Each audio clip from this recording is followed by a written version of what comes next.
A mysterious woman lures a businessman across state lines with the promise of a lucrative deal. When he vanishes, authorities turn to the FBI for help. Suspicions point to a bitter business rival, but the suspect stonewalls investigators. Agents would use state-of-the-art technology to find friends and lovers who might be willing to reveal the truth.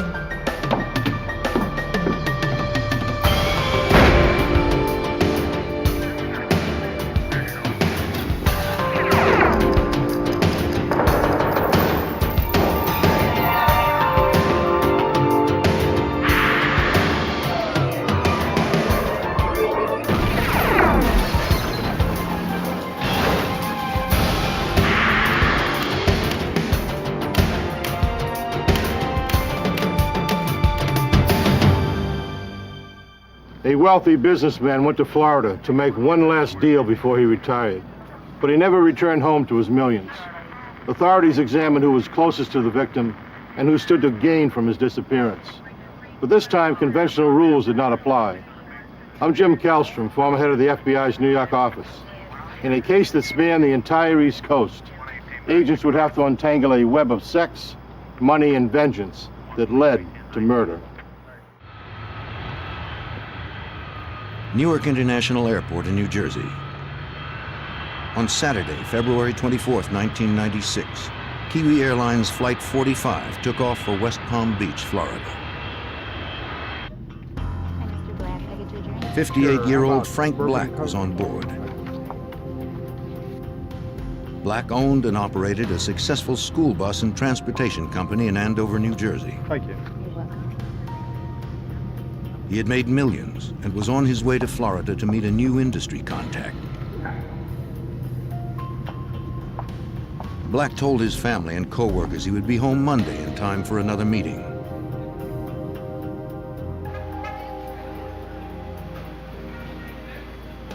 He also told them that his contact in Florida, a woman named Mia Giordano, was to pick him up at the airport. She would take him to meet others involved in the lucrative business deal. Privately, Black hoped to retire after closing the deal.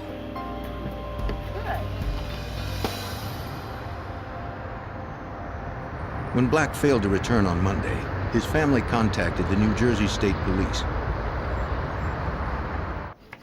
Detective Sergeant Lee Liddy was one of the state detectives assigned the missing persons case. He was the kind of guy that he would always phone home. He always wanted to know what was going on with his business. He was a hands-on type of guy. Without Frank, the business really didn't run. And that's why they were concerned when they didn't hear from him. All of a sudden he disappeared, because Frank wasn't the kind of guy who would just walk away from his business. New Jersey investigators interviewed Black's daughter, Leanna, and his girlfriend and office manager, Sally Roberts. Leanna said her father had missed an important meeting with her to discuss the sale of his business. He also had not answered calls to his cell phone. Sally Roberts recalled that the woman from Florida, Mia Giordano, had phoned the office many times recently but never left her number. The Florida woman claimed to represent a company named Valdez Exporting. Giordano provided a description of herself so Black could recognize her at the airport. She said she was 5'1" and blonde.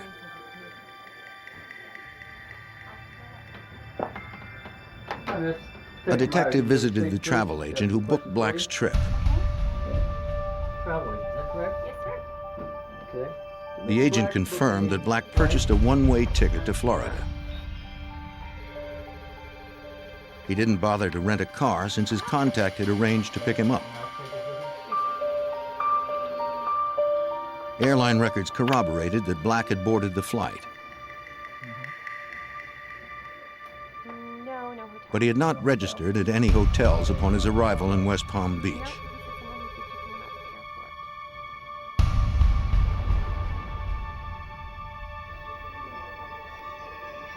An examination of Black's records revealed that his credit cards had been used after his arrival in Florida. To follow the credit card trail, New Jersey detectives contacted the Fort Pierce office of the Florida Department of Law Enforcement. FDLE Special Agent Michael Driscoll was assigned the case. Frank Black's credit card was used at the Embassy Suites in Riviera Beach between approximately 1 in the morning and 2 in the morning. Okay, now we're talking about from February 24th into February 25th. And then at 4 o'clock in the morning, his credit card, a different credit card, but Frank Black's credit card was used to purchase gas at a gasoline station in North Miami. To investigators, this seemed odd since he hadn't rented a car. The state agent interviewed the employee who had worked on February 25th. When shown a photo of Black, the attendant said he didn't recognize him. The station's pumps all had credit card slots. No one would have had contact with Black or whoever was using his credit card. The employee didn't recall seeing anyone fitting Mia Giordano's description.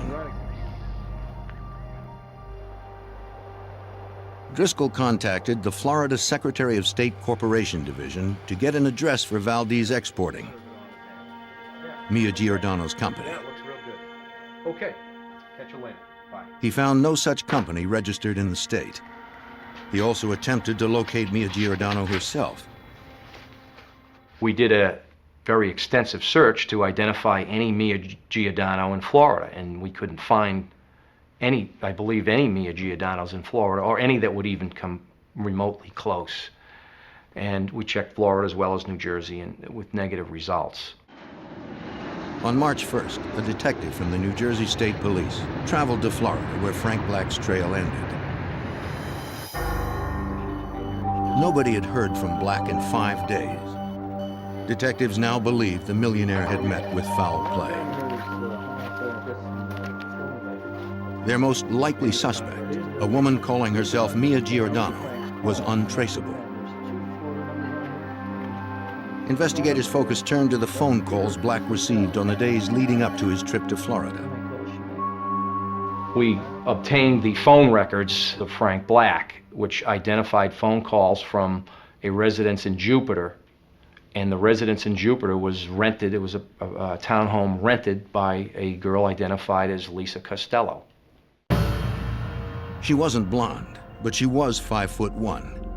Mia Giordano had described herself as being exactly that height. The calls from Lisa Costello matched the times when Mia Giordano allegedly phoned Black to set up the meeting in Florida. Mia Giordano was a fictitious figure. She never existed. And she was supposed to set up the deal with Frank Black. Mia Giordano was actually Lisa Costello. Investigators took Costello's photo to the hotel where Black's credit card had been used on February 25th. The resort was on the Strip at Riviera Beach.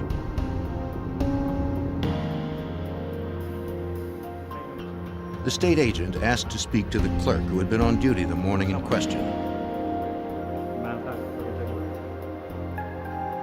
While he waited, he checked the phone that had been used with Black's credit card. Like the gas pump, the phone required no signature from a customer, just a credit card. Anyone could have made the calls. Karen Voorhees had worked the front desk on the morning in question. But she did not recognize a photo of Frank Black. She did recall waiting on another customer that morning. At around 2 a.m., a dark-haired woman asked for a room. The hotel was booked, so she used a payphone several times to query other hotels.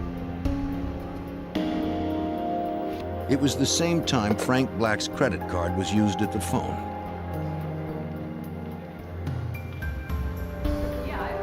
Voorhees described the woman as being in her 30s with brown hair and standing a little over 5 feet tall. Driscoll showed Voorhees a photographic lineup of 6 women. Without hesitation, the clerk picked out Lisa Costello. Lisa Costello was now really the primary suspect. I mean, we did have some evidence on her that then we checked the car rental agencies by the West Palm Beach airport and found out that Lisa Costello rented a car just shortly before the time that Frank Black's flight arrived. Investigators found the car at the airport rental lot. A subpoena allowed them to impound it for an evidence search by the Florida Department of Law Enforcement. But examiners would find no trace of Frank Black in the car. There was no physical evidence linking Lisa Costello to the missing businessman.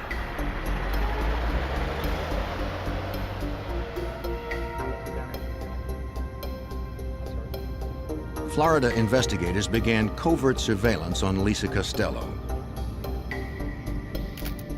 They followed the suspect for days to establish her routine and determine her contacts.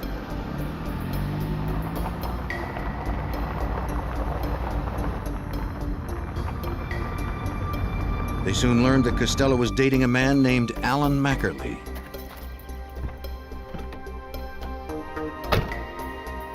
Investigators began to tail Mackerly. Like Frank Black, he also owned a bus company in New Jersey, but was now living in Florida.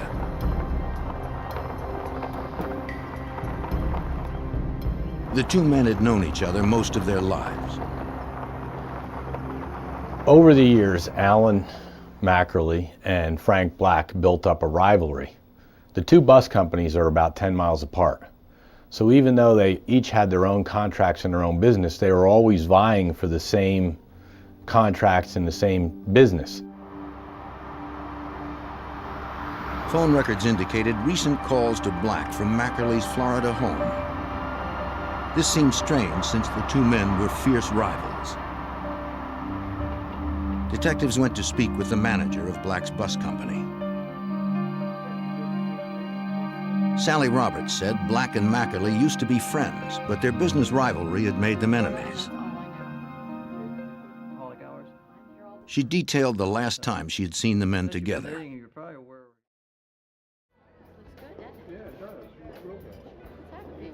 It was at an industry banquet in January of 1996. She and Frank were talking with friends when she saw Mackerly approaching.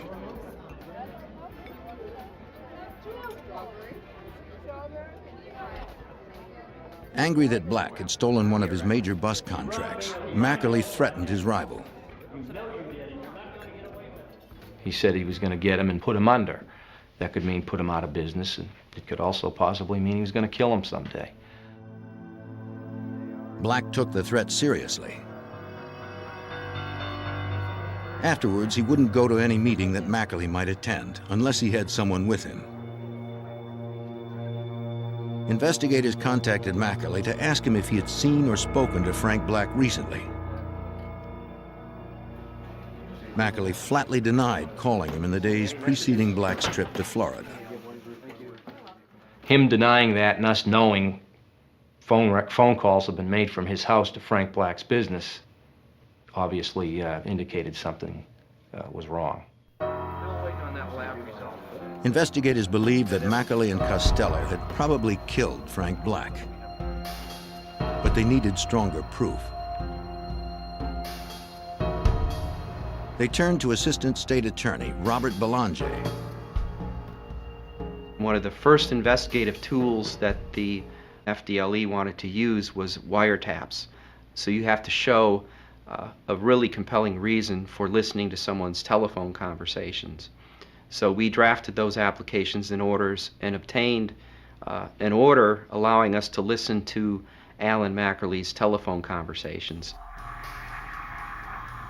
Unfortunately, investigators heard very few phone conversations between Mackerly and Costello. This was because Costello was now living with Mackerly. If they were talking about Black's disappearance, it wasn't over the phone. In order to record any incriminating conversations, investigators would have to bug Mackerly's house. Assistant State Attorney Lawrence Merman hoped they had enough probable cause to get inside. Being able to actually enter someone's home and plant a listening device is extremely restrictive, and the probable cause that's required is very high. The situations that would warrant that are very limited. This case actually presented that situation. A judge signed the warrant, and investigators planted listening devices in Mackerly's home. They set up outside, watching and listening. Hopefully, the couple would discuss what happened to Frank Black. Alan Mackerly and Lisa Costello were extremely cautious. Investigators believe the couple knew they were listening. And every time that we would hear them starting to talk, they would turn the radio up in the kitchen loud. So we probably have several hundred hours of tapes with nothing but music on it. Once again, investigators came up empty-handed. Our Chief Assistant State Attorney, Dave Morgan, had even commented to me after we failed to get anything on the wiretaps, it looks like Alan Mackerly's gotten away with murder. Alan, what are you doing? With Black's body still missing, Mackerly and Costello could elude authorities as long as they maintained their silence.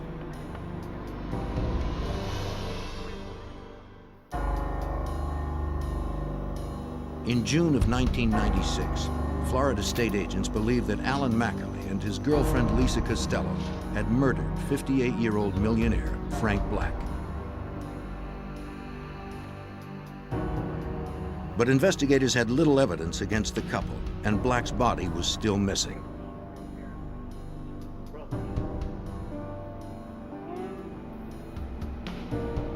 They checked morgues in Palm Beach, Broward, and Dade counties where Black was last known to have traveled.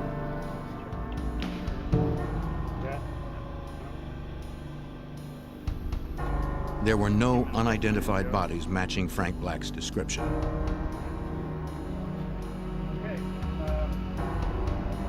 If Mackerly and Costello had killed Black, they had covered their tracks well.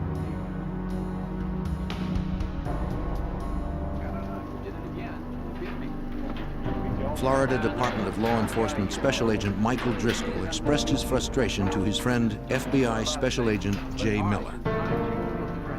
We used to play racquetball together, and he'd ask me about how this case was going, and I'd tell him, you know, a little bit about it, not a whole lot, and he'd say, well, if you ever need a hand, and I'd be happy to help out. In June of 1996, Special Agent Jay Miller asked to be assigned the case out of the FBI's Fort Pierce resident agency. Even though we were close friends, initially I did not know a lot of the details about Frank Black's disappearance. But as I could sense his frustration, I was able to elicit more information about the case, and we were able then to come to an understanding that we needed to look at this thing again from the start. Though investigators believe Mackerly killed Black over a disputed busing contract, wiretaps and listening devices had failed to tie him to any crime. Investigators' best lead was still Black's alleged meeting with Costello. Perhaps if subpoenaed and confronted with the evidence, she would turn on Mackerly. It was a gamble that could jeopardize their entire case. By giving anyone, in this case Lisa Costello, a subpoena, it compels her to come in and give information, and it gives her immunity. Hypothetically, if she came in and admitted she killed Frank Black, she would be immune from that statement. You could not use that statement against her. On June 13, 1996, Lisa Costello appeared before a Florida grand jury. I'm not answering that. When questioned by state attorneys, she was uncooperative and hostile. The judge cautioned her that if she did not answer, she would be jailed for contempt.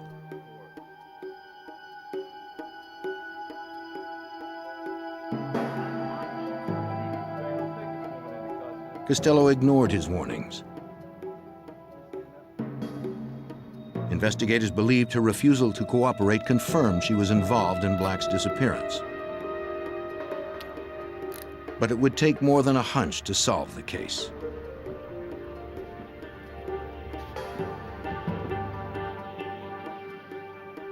The gamble to subpoena Costello backfired.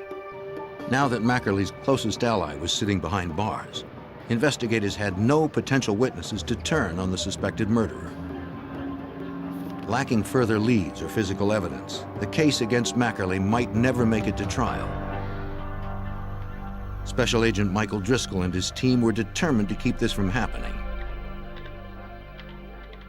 We heard information that, let's just say from a confidential source, that there was a witness who wanted to talk but was concerned about, one, that witness's own involvement, and two, Alan Mackerly's violence. Felt that Alan Mackerly was a violent person and that maybe there'd be retaliation if this unknown and unidentified witness would talk. That witness was Bill Anderson. A former Marine pilot, Anderson was one of Alan Mackerly's closest friends. Agents interviewed him at his home in Florida, just down the street from Mackerly. Anderson had also owned a bus company in New Jersey and had been a commercial pilot after a decade of military service. So now we had two investigators, Driscoll and myself, and a prosecutor, a land J, all being Marines, and then the person who we believe could be the key to solving the case, Bill Anderson, being a Marine. And so I think there was some camaraderie right there from the start. Investigators felt that bond would help them develop Anderson as a witness. He told the agents his friendship with Mackerly had been strained recently, but he was reluctant to detail Mackerly's relationship with Frank Black. The agents felt Anderson knew something that could break the case wide open. There was a little hesitancy on his part. We took it easy on him and gave him a little space, gave him the opportunity to do whatever he needed to do, to confer with counsel or whatever. In our minds, we knew that we were talking to the man that had the answers, and he wasn't telling us. The agents met with Anderson on many occasions and slowly won his confidence. They knew he was loyal to his friend Alan Mackerly, but they felt his sense of honor would eventually cause him to turn. Despite Anderson's lingering doubts, agents believed he was ready to talk by early August. They suspected a subpoena would help him justify turning against his friend. In my experience, good, honest, hard-working people that flew fighter jets in the Marine Corps would have a difficult time going under oath before the whole world and God and lying about it. Investigators had to take the chance. Like Costello, if Anderson had any part in the crime, his statements could not be used to prosecute him for murder.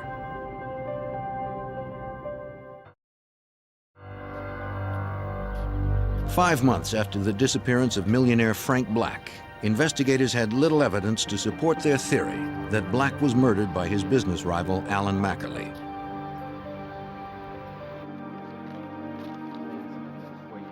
Looking for a fresh lead, investigators subpoenaed Mackerly's close friend, Bill Anderson.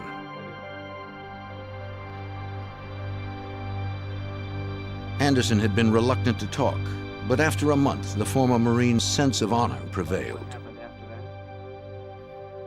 He began by telling investigators that Alan Mackerly had purchased a plane earlier that year. Mackerly asked Anderson to become his private pilot, since Anderson had experience flying fighter jets and commercial airliners. In exchange, Anderson could use Mackerly's plane as he wished. In March of 1996, while staying at a hotel in Leesburg, Florida, to supervise repairs on the plane, Anderson was contacted by Mackerly. His friend said he needed him to take the plane out over the ocean. Anderson explained that the aircraft would be grounded for several more days. He suggested they rent another plane. Mackerly insisted on using his own plane. He didn't want anybody else to know about the flight. Anderson asked why. Mackerly told Bill that he had shot Frank Black and that they had wrapped his body up in plastic, that they had taken the body out in the ocean and thrown it out in the ocean, and that the bag did not sink. And he went on to tell Bill that it didn't sink, so he took a knife and stuck some holes in it, and the body did sink. Mackerly told Anderson he was worried that the body had surfaced. He wanted to fly over the area to make sure it hadn't. Anderson refused. Anderson was shocked. I mean, I think he was truly shocked. Anderson, again, was in the bus business, as was Mackerly and Black. And Anderson and Black were not friends. Anderson did not like Black in the least either. But still, over a business rivalry, you don't kill somebody. According to Anderson, Mackerly murdered Black in the foyer of his house. The former Marine pilot confirmed what investigators had suspected all along. It was the big break in the case. I mean, this was the moment we were all waiting for. And I remember explaining to him right away that, Bill, we're going to have to do a covert recording of you rehashing this conversation with Alan Mackerly. Without a body or murder weapon, they would need Mackerly's confession on tape. Anderson's testimony was good, but in court it would be his word against Mackerly's. Anderson told prosecutor Robert Belanger that he was reluctant to wear a wire. He was afraid of Mackerly because he admitted that he had just killed someone, and Mackerly had also told him about an acquaintance up in New Jersey that got convicted of a crime because someone wore a wire, and he told Bill Anderson, if anyone ever wore a wire on me, I'd kill them. The investigators promised Anderson police protection. He agreed to wear the wire. The plan was to lure Mackerly to Anderson's house.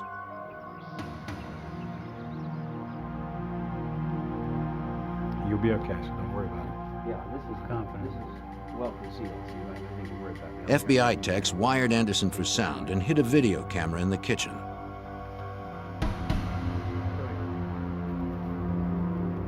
When the equipment was in place, Anderson called Mackerly. I'll be here. He told him he'd been served a subpoena and wanted to talk about what he should do. Mackerly said he would be right over. In case something went wrong, Agent Driscoll would remain hidden in the house to protect Anderson.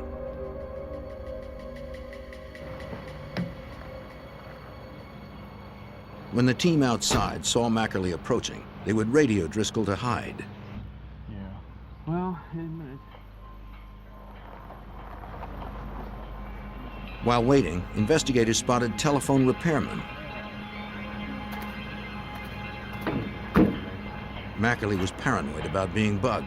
If he saw the workers, he might think they were undercover agents. We knew that if he came to that house and saw these telephone company trucks, that it would have been all over as far as the investigation. Mackerly would be there any minute. The investigators quickly ordered the repairmen to leave. They then concealed the dig site.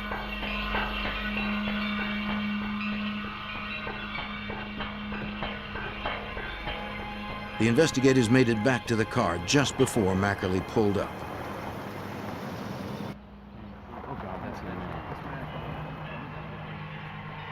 The investigators tried to alert the men in the house, but they received no response. They radioed again. Still nothing.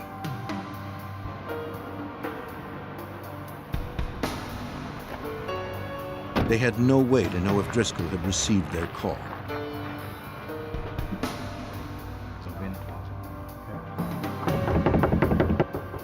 He hadn't. The agent had seconds to hide. Come in.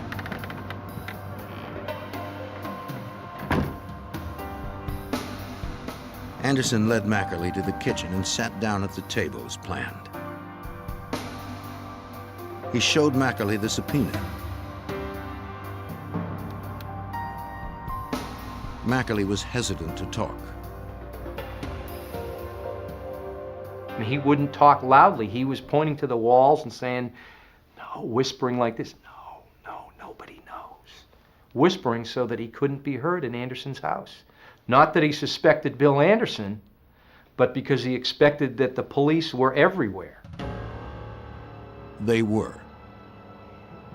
Detective Liddy and the others listened to Mackerly and Anderson from the car.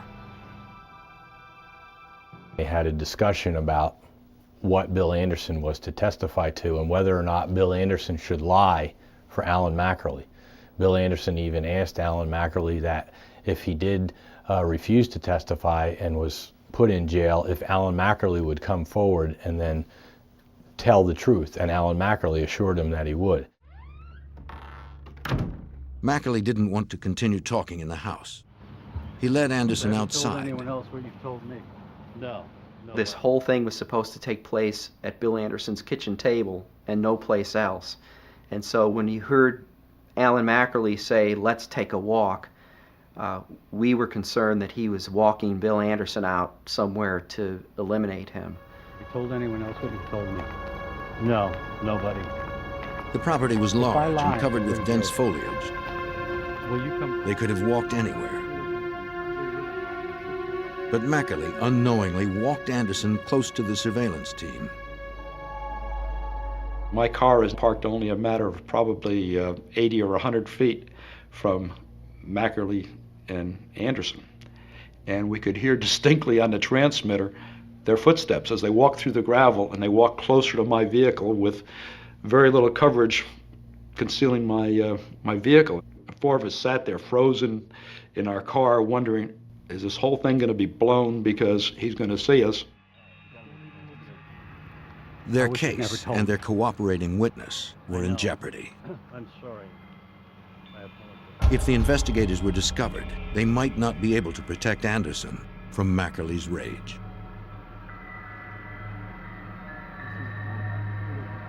Investigators in Florida watched as cooperating witness Bill Anderson met with murder suspect Alan Mackerly. Anderson was wearing a wire trying to get Mackerly to discuss the murder of Frank Black. New Jersey Detective Lee Liddy feared what Mackerly might do if he caught a glimpse of the nearby investigators. The two of them walked outside, which was very tense for all the investigators involved, because at this point we have no control over what happens, where they go, or what they say. And because they were walking, and because of the pant leg of Bill Anderson rubbing and the movement of the clothes, it was very difficult to pick up conversation. So at that point, we really weren't sure what was happening. Before Mackerly could spot the surveillance team, Anderson steered him away. Investigators now had incriminating statements on tape, but not a direct confession. They needed more.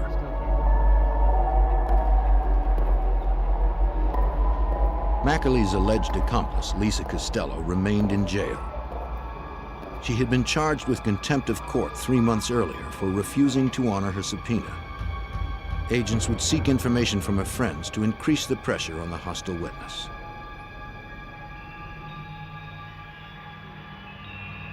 They interviewed Costello's former roommate. She said Costello used to deal cocaine and the sedative Rufinol, which is odorless and tasteless. Depending on the dose, Rufinol can relax a person or render them unconscious. FDLE Special Agent Michael Driscoll believed Costello sedated Frank Black with the drug.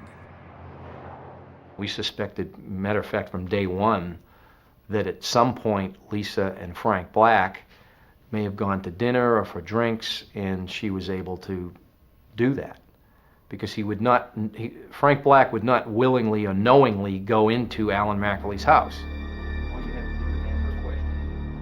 Hoping this information might pressure her into talking, a prosecutor met with Lisa Costello in jail. I'm not answering anything. He told her that if she didn't cooperate, she would not have immunity. I've made my choice. She could be charged with murder. Costello remained silent, despite the warnings of prosecutor Robert Belanger. And Lisa Costello could have walked out of that jail cell any day simply by coming out and honoring that subpoena and telling us what she knew about the case. But she was a tough enough witness that she sat in jail on a civil contempt. Despite Costello's silence, investigators pressed on. Assistant State Attorney Lawrence Merman felt they were ready to arrest. We had an ear witness to a confession who was a very close friend of the defendant. We had a motive, we had circumstantial evidence. It was a very strong case. On August 29th, agents began aerial surveillance on Alan McNeil. A ground team assembled around the perimeter of the suspect's house. They made sure he was alone inside.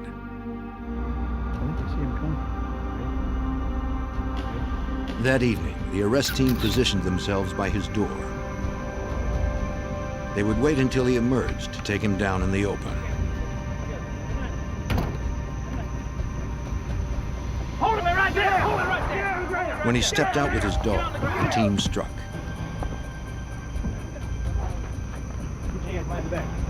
The stunned suspect offered no resistance. 7 months after Frank Black vanished, Alan McNeil was arrested for kidnapping and murder.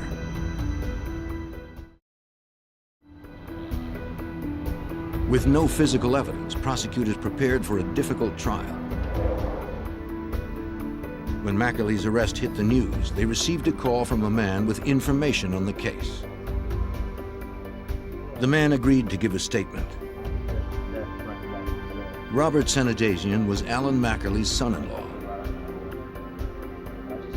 He said that he'd received a call from McNeil on February 25th, the day after Black arrived in Florida. McNeil asked him to come over to help him clean his house.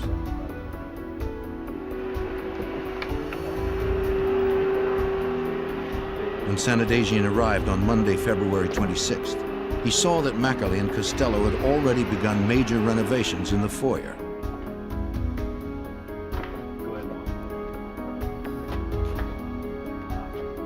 The carpet had been ripped up, and parts of the wall had been removed. Okay, I guess the next thing to do is we need to take this mat.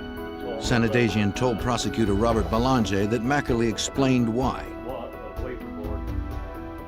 Alan McNeil told Rob Sanadazian, Frank Black was at my home last Saturday. And even Sanadazian knew the relationship between Alan McNeil and Frank Black and expressed some surprise. Why would Frank Black be at your home? And Alan clearly didn't want to talk about it. He just said, given the O.J. Simpson trial, DNA evidence, we got to make sure there's not even a hair of Frank Black's found in this home. Sanadazian swore that he never saw any blood. Special Agent Miller asked if Sanadazian had questioned McNeil about what had happened. His response was something to the effect that he didn't have to ask his father-in-law, that he knew something really bad had occurred there in the house, and that they were in fact cleaning up a mess. They used an industrial vacuum cleaner to clean the entire area. Then McNeil asked Sanadazian to help him haul the debris to the local dump.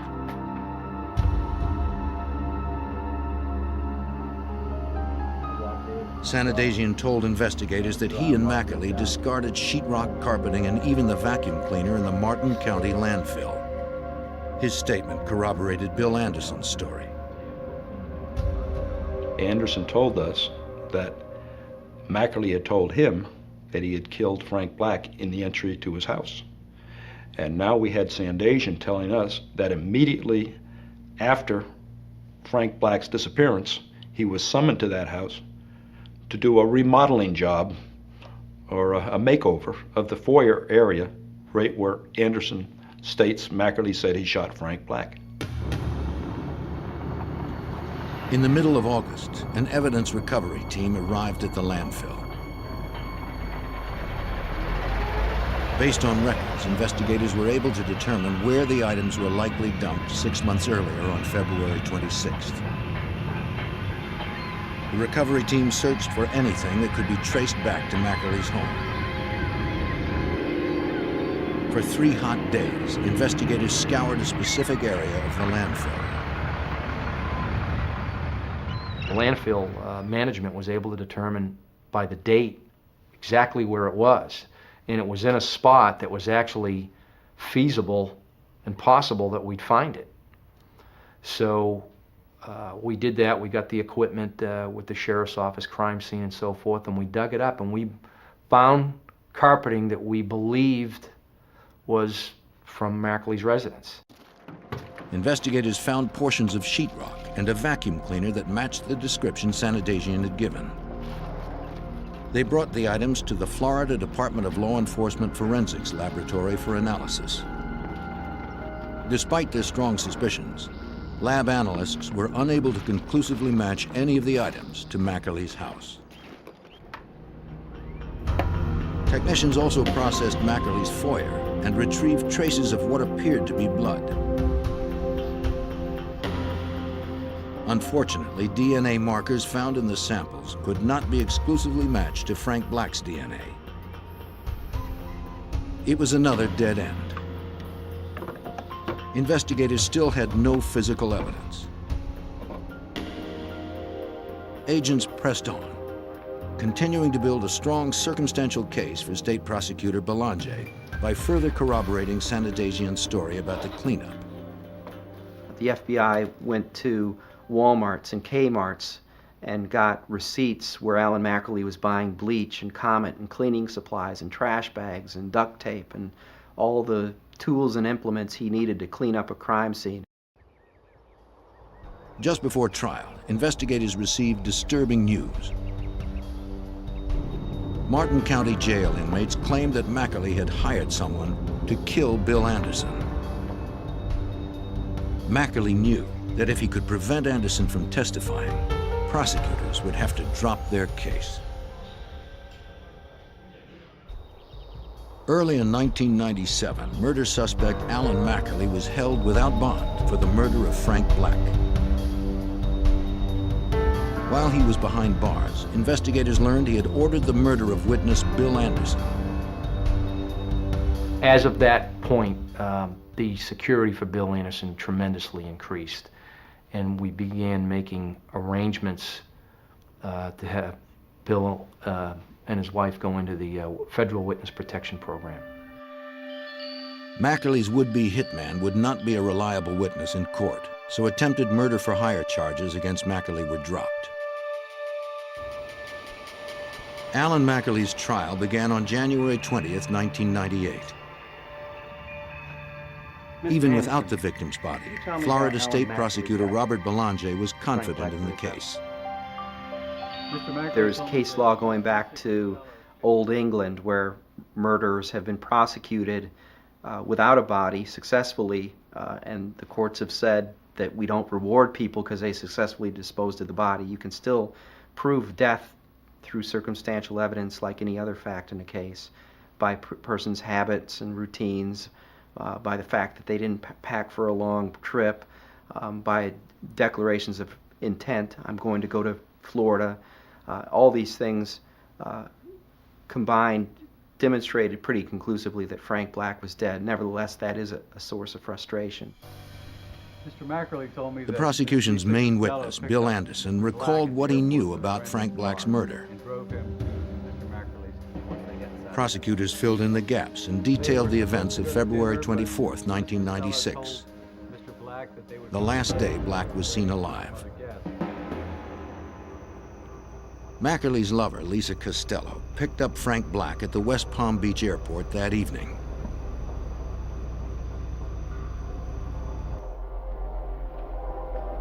She took him to Mackerly's house on the pretense of meeting other business partners. Black was unaware that he had just stepped into the home of his bitter rival. So how long have you been in the busing business? While Costello and Black discussed the lucrative business deal, prosecutors believe Costello dropped a capsule of Rufinol into his drink. If you'd like, I'd be happy to. Black would not have noticed. The powerful sedative is odorless, colorless, and tasteless.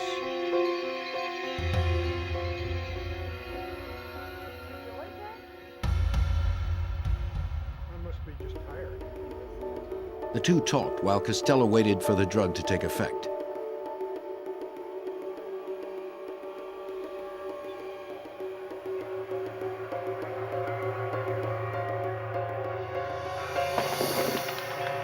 As planned, Mackerly took over at that point. It worked.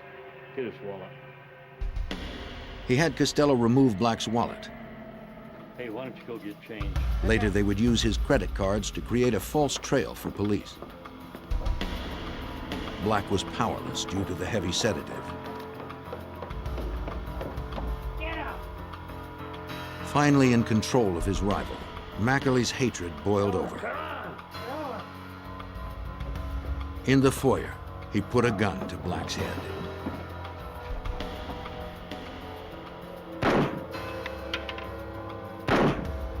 Alan?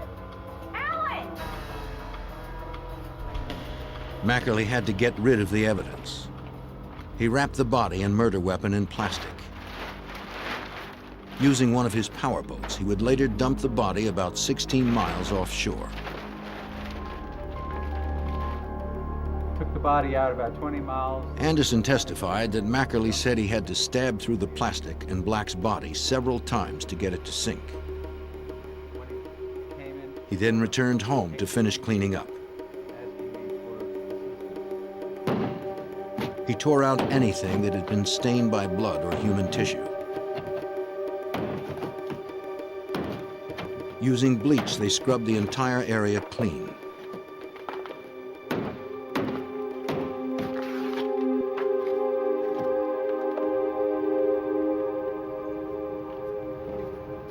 Anderson's testimony was bolstered by powerful circumstantial evidence.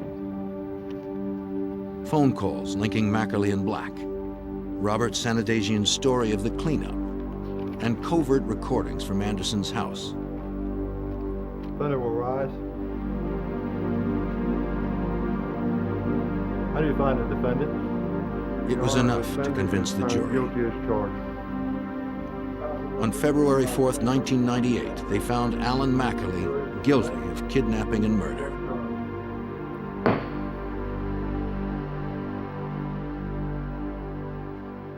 After Mackerly's trial, prosecutors turned to Lisa Costello. When I looked, I saw the dead body. Faced with murder charges, she finally gave a full statement as to the events that led to Frank Black's death. Nobody's gonna believe it. Ultimately, she entered a plea to third-degree murder and false imprisonment, which are lesser included offenses. She was sentenced to 10 years in the Florida State Prison.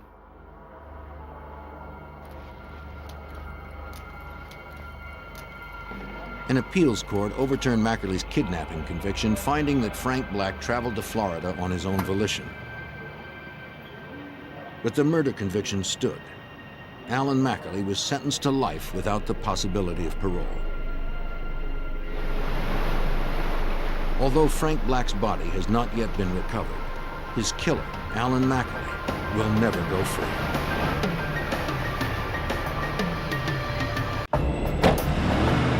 "13-year-old Amy McNeil had her whole life ahead of her.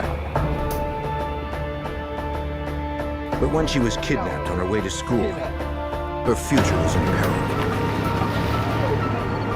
The first call her terrified parents made was to the FBI. They hoped that the combined experience of agents and local law enforcement would flesh out the kidnappers before they took her life.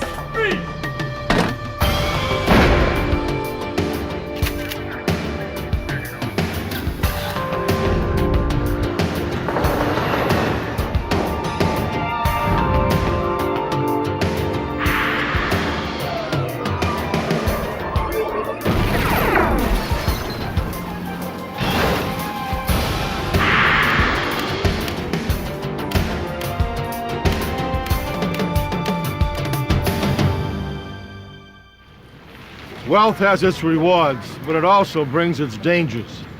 Kidnapping is one of them. No ordeal is more horrifying for a family than to have a child taken. I'm Jim Kallstrom, former head of the FBI's New York office. Kidnapping cases are among the most challenging for law enforcement, who often must remain out of sight, yet close at hand, ready to move in at a moment's notice.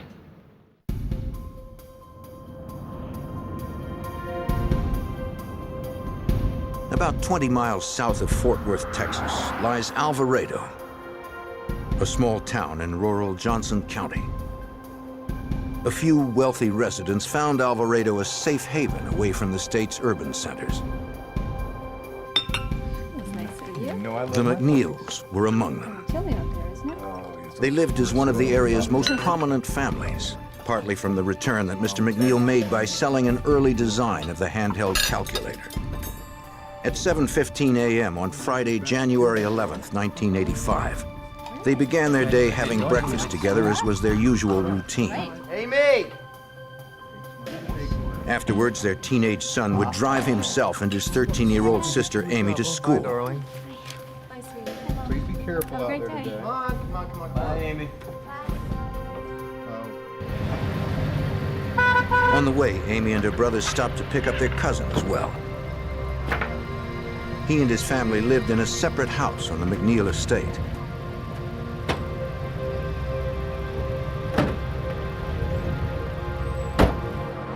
At about 7:45, they were finally on their way to class.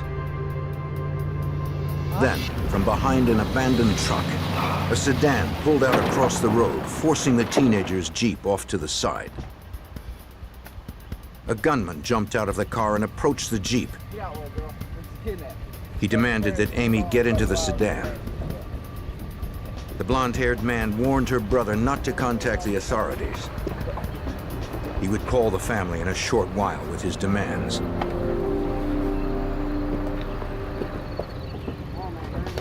Instinctively, the teenager started to get out to help his sister. Leave and go home, boy! But the kidnappers threatened to kill him and his sister if he tried to follow them. As they raced off with the 13-year-old, the teenagers couldn't make out the license plate. In a matter of seconds, the girl was gone. They turned around and sped home. The boys told the McNeils what had happened and repeated the kidnappers' warning not to contact the authorities. They pulled us over and they had guns. And then if you told the police that they kill her. Mr. McNeil ignored the demand and called the FBI field office in nearby Fort Worth. Give me the FBI. Former FBI Special Agent Clint Brown, a 30-year veteran, understood that when a kidnapping occurs, every second counts. Hello, this is Clint Brown. I worked many kidnapping cases, and in not a single case did the subject get away with it. The number one goal in all cases like this is the safe return of the victim. All activities, all actions are all geared toward not doing anything to endanger the safety of the person who's been kidnapped. The FBI's first task was to set up a recorder on the family's phone. By capturing the kidnapper's voice, they hoped to identify him or the place he was calling from. The FBI also informed the local phone company to be prepared to trace any incoming calls. Agents instructed the father on how to handle the call. He needed to insist on proof from the kidnappers that his daughter was still alive. Expect a call to come in today. So you probably want to look for The fact that they had worn no disguises disturbed former Johnson County Sheriff Eddie Boggs, who called in the Texas Rangers moments after he arrived. Put that one over there. The kidnappers hadn't tried to conceal who they were at all. They just, as we call it, they just barefaced them, just no mask, no disguises, anything. That means there's not going to be a victim around tell who they are, what they look like. They're going to kill them. What is this? Uncovering the kidnappers' identities might prevent that. Using an identikit that included hundreds of facial features, investigators worked with Amy's brother and cousin, building a composite of the man who held the shotgun. The teenagers had never seen the man with the stringy blonde hair before. They also provided a description of the kidnapper's car. It seems like the people who engage in this are people of questionable and limited mental capacity, and very often they have, I guess what you might say, delusions based on drug use. Very often, you know, the need to get money to promote their drug habits or what drives them, and so we have that being a motive for the kidnappings very much, and that certainly impairs their ability to think or plan or pull this off successfully. At 10 a.m., over 2 hours after Amy had been abducted, the phone finally rang. Hello? It was one of her kidnappers. Yeah. Did your son tell you I had your daughter? The man demanded a $100,000 ransom. Yeah. Half was to be in $100 bills, the other half in smaller denominations. Half of the 100, half 50. None of it could be sequenced. I'm gonna need some As time. instructed, Amy's father pleaded to speak to his daughter, but the kidnapper refused. Her captor insisted Amy was still alive and that her father could speak to her. When the man called back to say where to drop the ransom, he added that if the family called the FBI, they would never see Amy again. The call lasted less than a minute, not long enough to establish a trace for the technology of 1985. Agents played back the recording, listening for any background noise that might reveal the location. They figured the call was likely made from a payphone since they could hear wind and traffic noise. But they heard nothing more specific. Yes, sir. And no one in the family recognized the kidnapper's voice. Though Amy's family was wealthy, her father did not have $100,000 in cash available since most of his assets were tied up in investments. He called his associates to fly in on chartered planes with whatever cash they were able to withdraw. The next call they received was not the one retired Sheriff Eddie Boggs had hoped for. The press had learned of the kidnapping from one of McNeil's neighbors. I got a call from my chief deputy, and he said that he has all sorts of media representatives out there wanting a story. They knew that there had been a kidnapping, there had been a ransom demand. They demanded to talk to somebody about the story and that they were going to go on the air with it. If the kidnappers discovered that law enforcement was involved, they would likely dispose of Amy before the ransom was delivered. Investigators discussed what they should do next as precious minutes ticked by. The FBI instructed the family and the Johnson County Sheriff on how to proceed. And the FBI said, well, here's what you do. You have your chief deputy call each one of the reporters in, ask him for his ID, ask him who is the very top man at his station that he can talk to, and then tell that top man, we're not going to confirm whether or not you have a story, but if you do have a story and you run it, you could possibly cost the life of a little girl. Every local press agency agreed not to run the story until notified by the sheriff. Just before 1 o'clock in the afternoon, the phone rang again. Hello? Yeah, I'm the guy who got your daughter. It was the same man who had called earlier. On a separate line, an agent contacted the chief of security at the local phone company, who was standing by, hoping to trace the call. Yeah. He trapped the number Yeah, and began to working on that right track its now. origin. Yeah. Yeah. Mr. McNeil begged the kidnapper to let him hear his daughter's voice. Calm down. This time, the man allowed the frightened girl to speak to her father. Daddy? Her eyes concealed to prevent her from knowing where she was. You haven't hurt me. Be my girl. He could hear her crying. Despite his own fear, he reassured Amy that everything would be okay No, Daddy, I'm and that she okay. would soon be You haven't home. hurt me. That's when the man grabbed the phone. The kidnapper said that he had not yet secured a location for the ransom to be dropped. What do you mean you're having trouble getting a drop zone? Again, he promised to call back later. Hello? The room fell silent as former Texas Ranger Bill Gunn recalls. It was very heartrending to listen to it.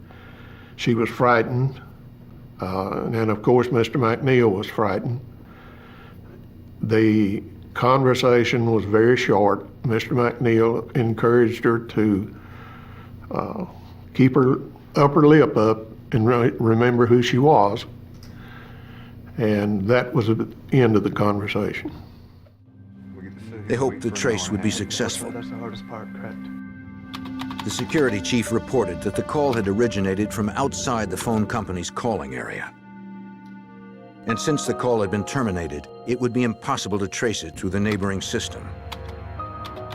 The phone company was able to determine that the call was made from somewhere in the town of Kennedale, 25 miles north of the McNeil's estate. Good. Amy was still in Texas, close to Fort Worth. Kennedale? Okay, sounds like. But without a specific location, investigators had little to go on. You know she's in Texas. Yeah. We had no idea, no evidence, no leads, nowhere to go. The only thing we had was the description of a car. I did have my troops, what few I had, to go out and start in a perimeter and expanding the perimeter, checking every farm, every house, every housing addition, everywhere they could for a car that matched the description that we had. Johnson County deputies fanned out over a 30-mile radius from Alvarado up to Kennedale, searching for the kidnapper's car. They also alerted other local officers to be on the lookout for the four-door sedan. Yet without a license plate, it was not likely they'd locate the vehicle among the rural expanse. Almost 6 hours after 13-year-old Amy McNeil had been abducted, her father's friends from Texas and Arkansas had begun to arrive in Alvarado, carrying tens of thousands in cash. Texas Rangers escorted them from a small airport to a local bank where the currency would be processed before it was paid to the kidnappers. Wearing latex gloves, Rangers recorded and bundled the $100,000 ransom. They assembled half of it in $100 bills as the kidnapper had instructed.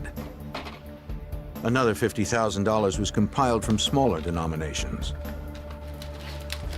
Retired Texas Ranger Sergeant John Dendy helped direct the processing. They had quite a time raising that amount of money on such short notice. But after they got the money, then the Rangers that were at the bank started to getting clean bags to put it in. In other words, no fingerprints, plastic bags, and made copies of the bills, so we'd have the serial numbers on each bill. Everything was loaded up, and then all we had to do then was sit and wait until more demands came in. In the late afternoon, deputies had located a car that fit the description of the kidnapper's vehicle, parked 20 miles from the McNeil's estate. A license plate check revealed that the sedan had been stolen the day before from Mesquite, Texas, 50 miles east of Alvarado. Inside, deputies found no obvious signs of Amy or her abductors. They impounded the car and continued to canvass the area for witnesses who may have seen the driver. At the Johnson County Sheriff's Department, the FBI processed the sedan for forensic evidence. From the interior, they removed several sets of fingerprints. But without a suspect's prints to compare them to, the recovered prints could not help identify Amy's captors or their current whereabouts. By 11:30 p.m., 16 hours after Amy had been taken, her family had received 3 more phone calls, but still had not been told where the ransom was to be dropped.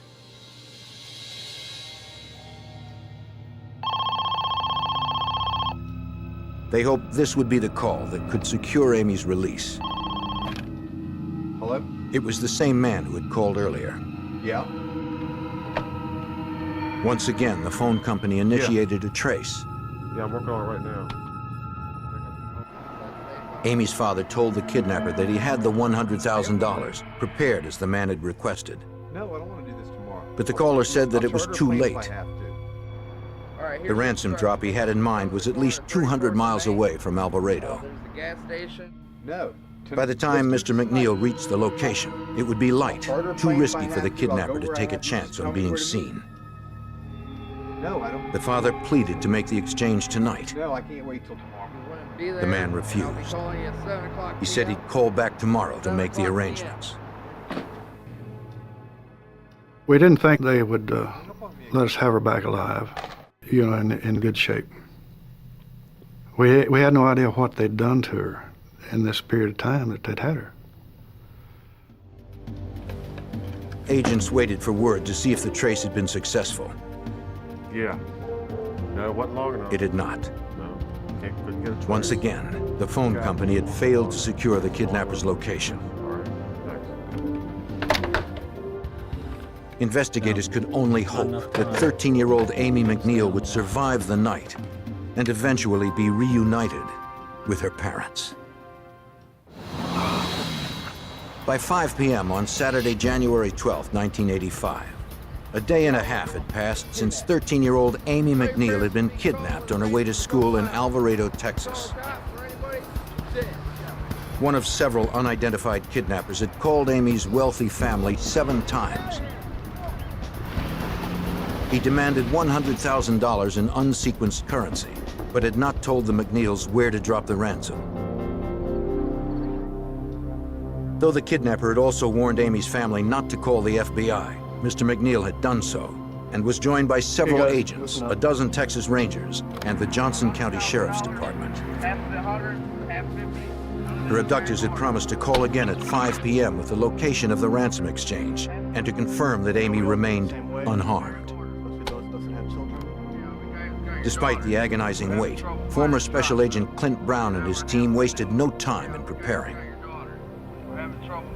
When the instructions were anticipated, a plan was devised to deliver the ransom money with Mr. McNeil driving the car and carrying the money himself for delivery, so that anybody would see the car. It was the limousine that he had.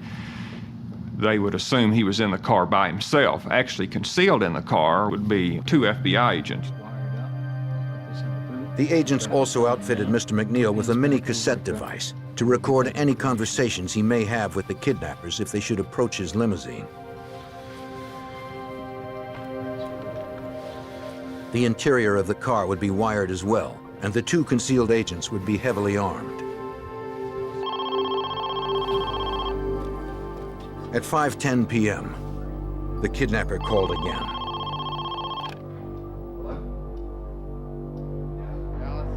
He told Mr. McNeil to drive 40 miles alone in his limousine from Alvarado on Interstate 30 to East Dallas and take exit 51. There he would find a gas station. The father was to be there by 7 p.m. in order to receive further instructions on the payphone by the vending machine. Mr. McNeil spoke to Amy briefly before her abductor disconnected. She was scared, but unharmed. The call was too brief to be traced.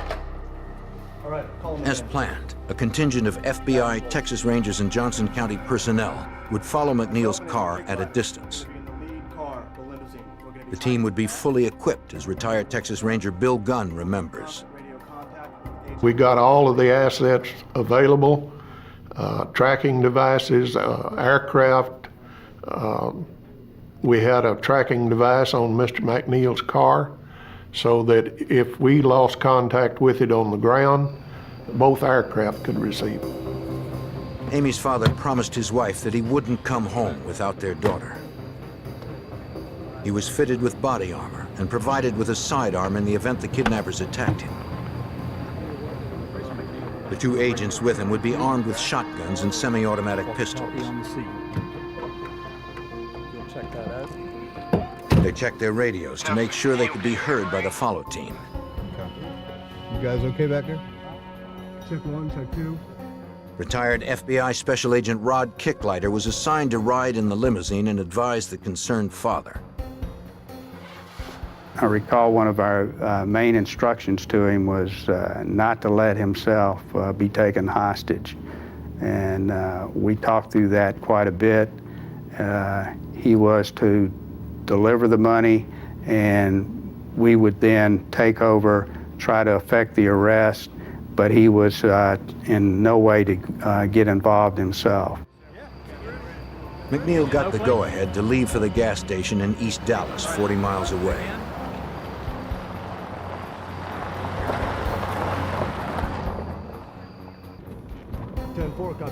When the limo had reached about a mile, the agent instructed the others to follow.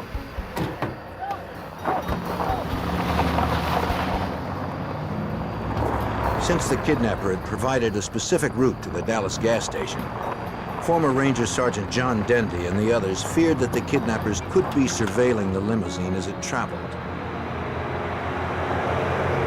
We had no idea where they would be, who they were, what they were in, or anything about them.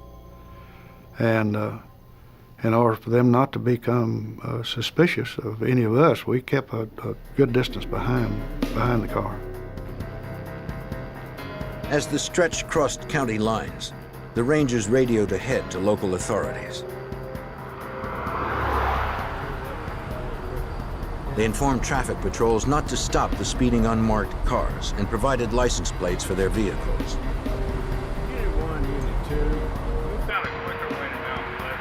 Several units raced ahead to set up surveillance at the service station in East Dallas.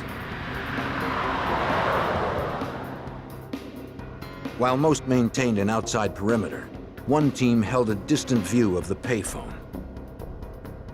They stood by, ready to act, in the event that the kidnappers revealed themselves or their 13-year-old hostage.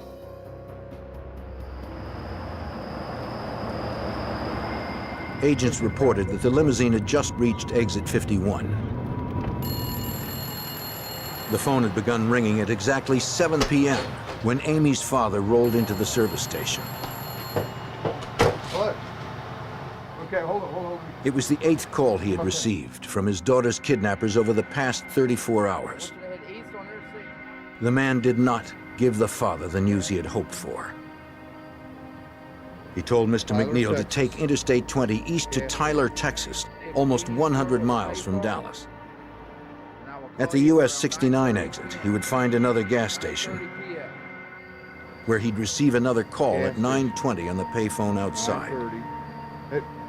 For retired Special Agent Clint Brown, it was difficult to predict what Amy's abductors might be planning. We could tell the kidnappers were not very well organized. They seemed somewhat ill at ease, confused.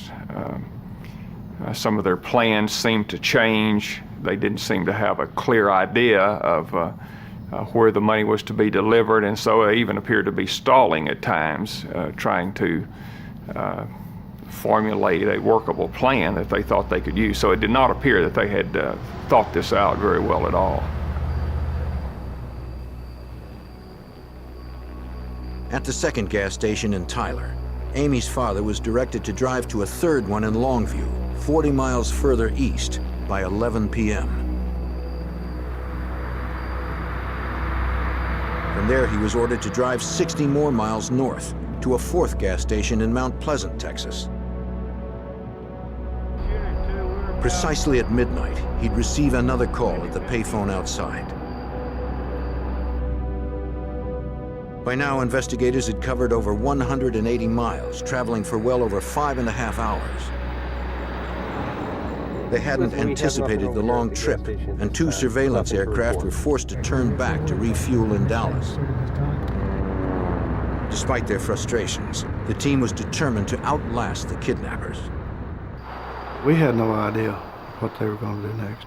They just kept running us over East Texas. We saw a large portion of East Texas, and we didn't know when it was going to stop. But we knew that we were there for the duration. But the situation was only getting worse. About halfway to the Mount Pleasant gas station, the limousine began losing power. After racing at speeds in excess of 100 miles an hour for extended periods, the engine simply quit. Agent Kicklighter feared that the mechanical problem would jeopardize any chance they may have still had to rescue the 13-year-old. We're all getting a little tense and excited and worried that we're not going to get to the drop site and that we're not going to be able to get Amy back. Dozens of miles away, at the gas station in Mount Pleasant, 2 camouflaged Texas Ranger snipers had been deployed to surveil the payphone. At midnight, it began to ring. Mr. McNeil was the only one who could answer. But he missed the call. At midnight on January 13th, 1985, just outside Mount Pleasant, Texas, 2 FBI agents and the wealthy father of a kidnapped 13-year-old girl worked frantically to repair a limousine's engine. Mr. McNeil's limousine was the car his daughter's kidnappers expected him to be driving alone to a Mount Pleasant gas station payphone by midnight. As Mr. McNeil tried to restart his car, 2 camouflaged Texas Ranger snipers, deployed to surveil the gas station, watched helplessly as the phone began ringing. Mr. McNeil was the only one who could answer, but he missed the call for the final location of the $100,000 ransom exchange.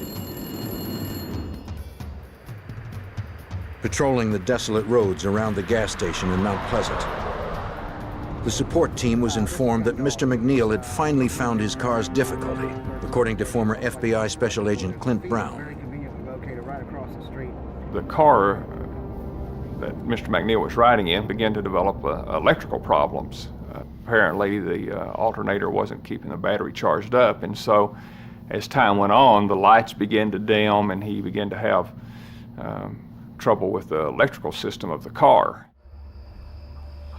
The communications and tracking devices wired to the limo system had drained its power over the past 7 hours. Disconnecting several instruments provided enough juice to get the engine started again. Though the headlights were inoperable, the car would move forward. Mr. McNeil and the 2 agents pressed on without full power and limited visibility. Their path was lit by an aircraft overhead. The remaining FBI agents, Texas Rangers, and Johnson County personnel gathered at a separate filling station a short distance from where the kidnappers had planned to call. They debated what to do next, since Mr. McNeil had missed the midnight appointment, and they had no way of contacting the kidnappers. With few options, investigators decided to send the limousine to the Mount Pleasant gas station late, figuring that the kidnappers would probably call again. We were pretty well counting on the fact that they were going to show up or call, that they were desperate for the money. We reassured them we had the money, and we certainly reassured them we wanted Amy back. So we thought that they would stay connected to follow through with the payoff site. At approximately 1 a.m., Mr. McNeil and the FBI agents arrived at the Mount Pleasant gas station in the troubled limousine. Almost 8 hours and 200 miles after they had first departed Alvarado, the limousine's engine gave out for good. The vehicle wasn't going anywhere without major repair.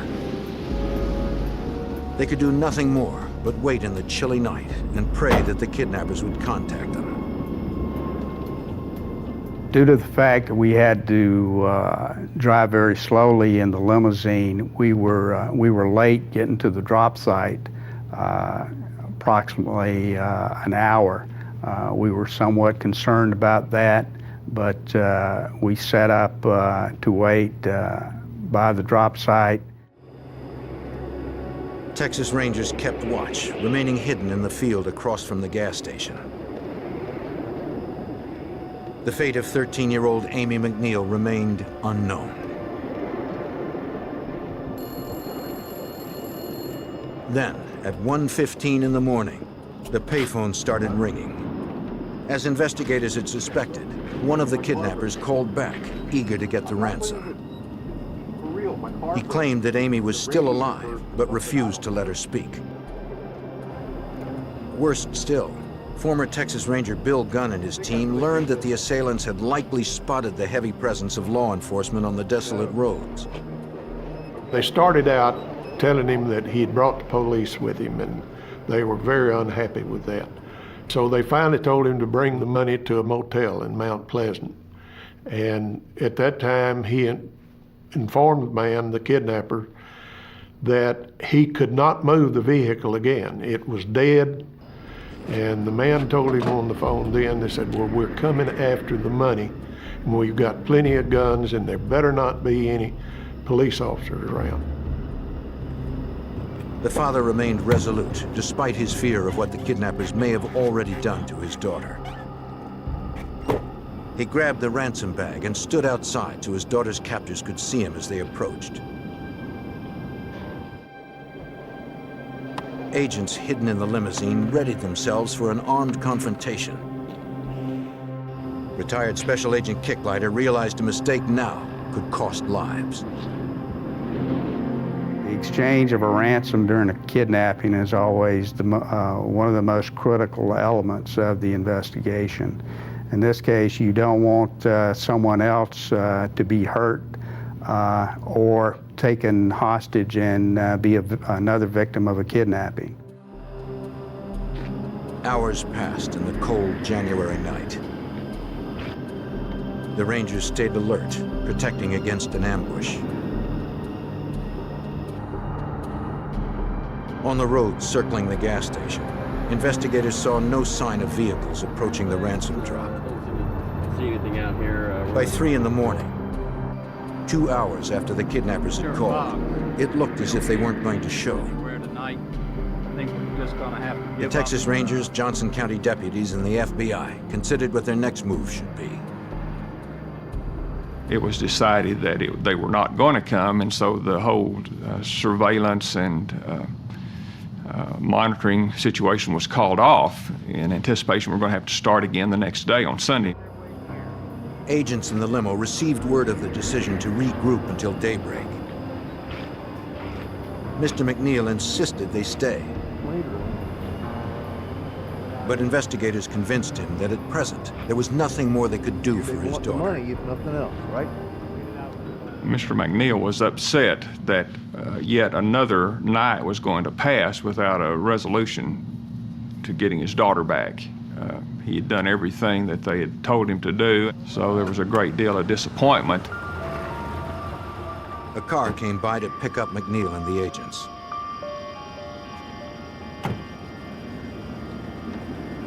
They headed back to the nearby gas station where others had begun to assemble. The two Rangers, hiding in the field for the past 3 hours, moved toward the street where the sheriff was to meet them in a separate van.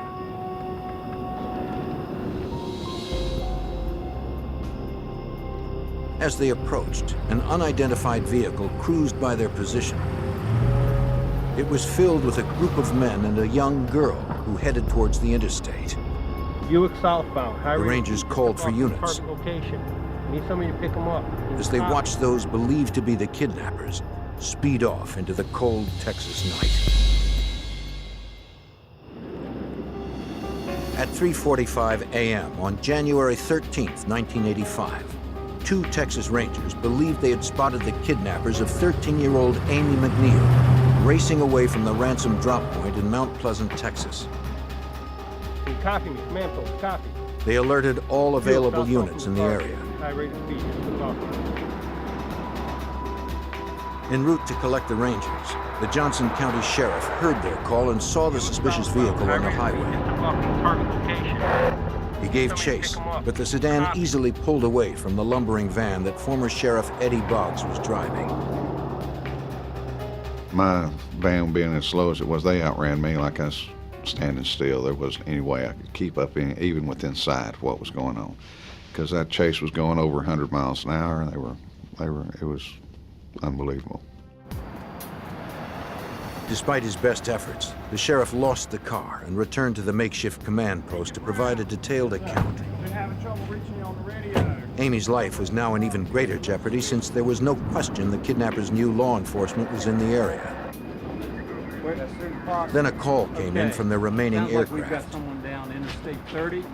The pilot had spotted the vehicle, and investigators still on the road had resumed the chase. Former Texas Ranger Bill Gunn recalls that the suspects were speeding west on Interstate 30. But at that time, the rest of us had gotten involved, and we were in pursuit of the vehicle. And we continued at a high-speed chase down Interstate 30, which would have been a direction going toward Dallas, and to a small community in another county. 10 minutes later, Texas Rangers, sheriff deputies, and the FBI fell into line. The suspects refused to slow down. As the lead ranger began to close in, he was fired upon. A shotgun and pistol pelted his car with rounds. As he prepared to return fire, he glimpsed two girls in the back seat. One was young Amy McNeil, who they were forcing into the back window. The people who were responsible for this started firing guns at them out the back windows on each side of the Buick. They would push Amy up into the back glass where she could be seen, and of course we couldn't return any fire. Construction narrowed the interstate to one lane, but the suspects did not slow. Shots hit the grill of the lead car. Slugs pierced the carburetor, forcing the Ranger to stop.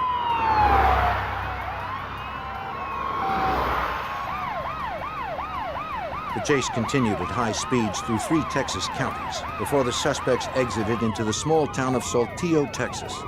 Dispatch, looks like we're slowing down. Unexpectedly, at about 4 a.m., they stopped on the front lawn of a home and several fled on foot. They opened fire on investigators.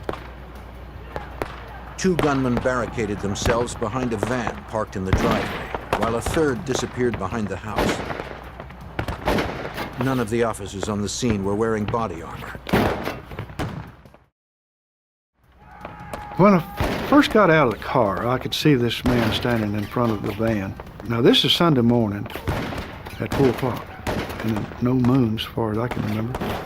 And every time he'd pull off around with that 12 gauge, he'd line up the girl. Investigators took cover behind their vehicles and pinned the gunman down. The suspect's abandoned car was in the direct line of fire. Amy was trapped inside without any means of escape. One assailant attempted to break into the home of an elderly resident. She took cover, not knowing what was happening a few feet from where she had slept.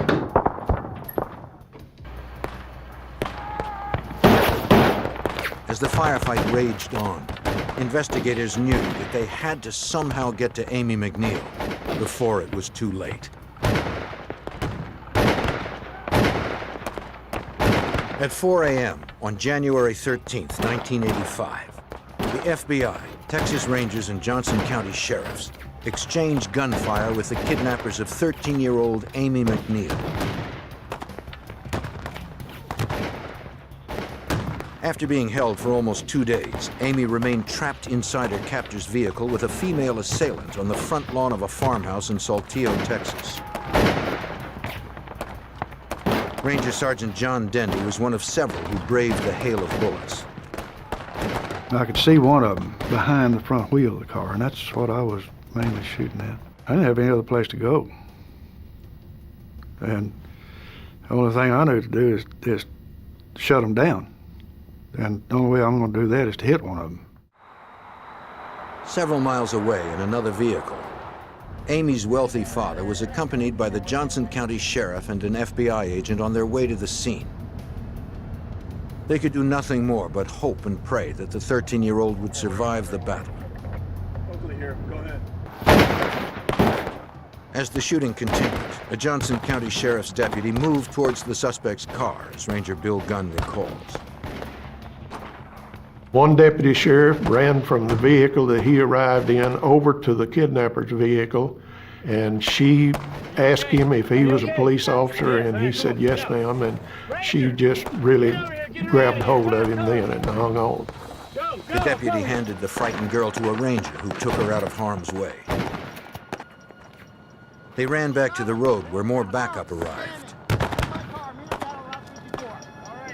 After 44 hours in captivity, 13-year-old Amy McNeil was finally safe. The ranger needed to contact the other investigators and to tell her father the good news. Retired FBI Special Agent Rod Kicklighter was in the vehicle as the ranger's call came through.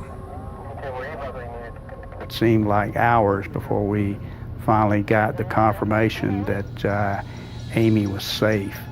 I recall Mr. McNeil beating me about the head and shoulders about Amy being safe and they've got her, and he was ecstatic, as were we all. Hold your fire! Hold your fire! While Amy was headed to meet her father, the shooting had subsided. The gunmen had both been wounded. Investigators held their weapons on them, not sure if the suspect still had ammunition. Then, out of the shadows, a third gunman emerged. Freeze! Get out! Get on your knees! Get on your knees! Stop the weapon! Realizing that escape was impossible, he surrendered. From inside the kidnapper's car, investigators cuffed the female suspect and a fourth man who had remained there during the shootout. Rangers confirmed with Amy that all the kidnappers were now in custody. On a deserted highway a mile away, Amy ran towards the waiting van that held Mr. McNeil. Dad! Dad! Former Special Agent Clint Brown watched the reunion between father and daughter.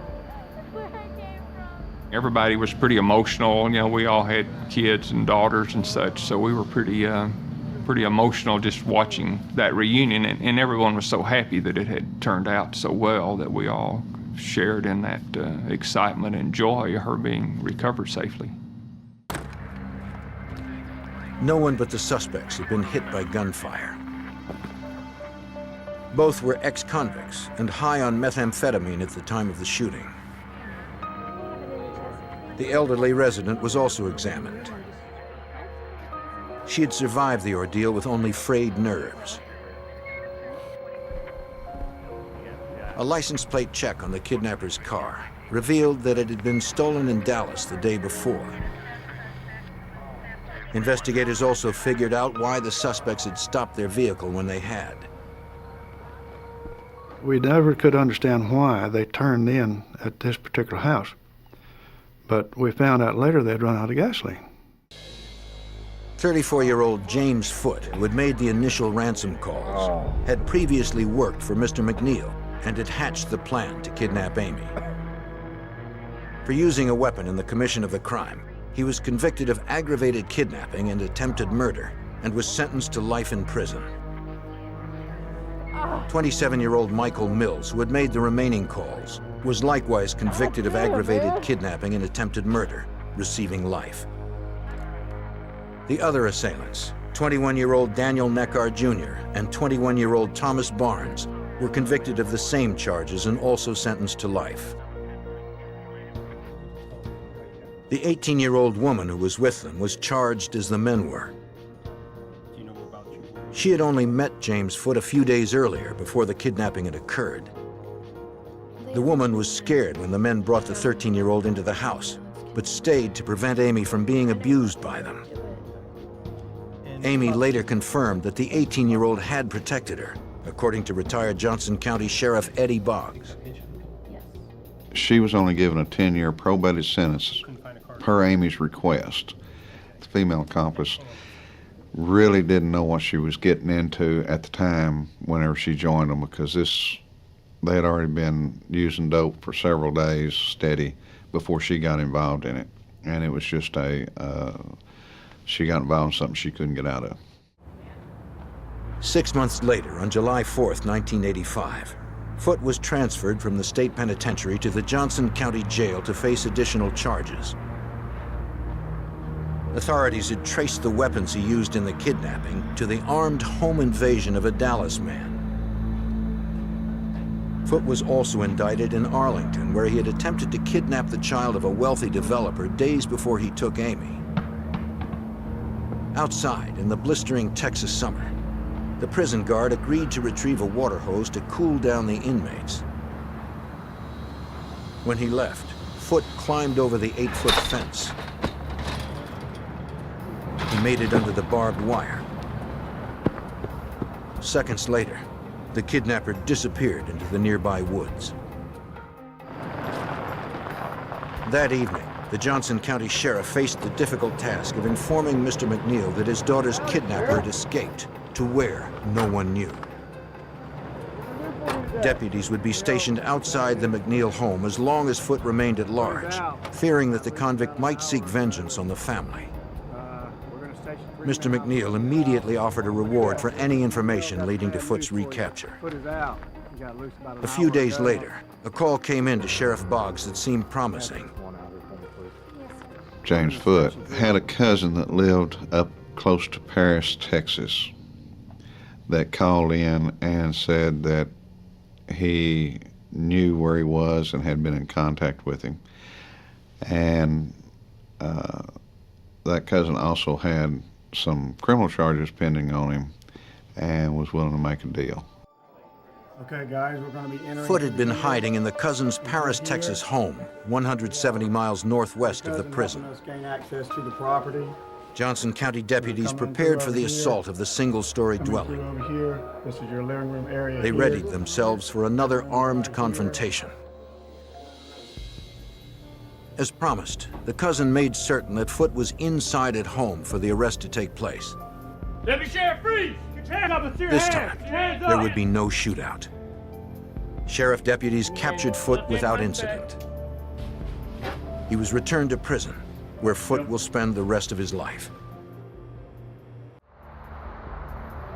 At the state capitol in Austin, Texas, retired Ranger Sergeant John Dendy was among those who received commendation in recognition for the successful conclusion to the case.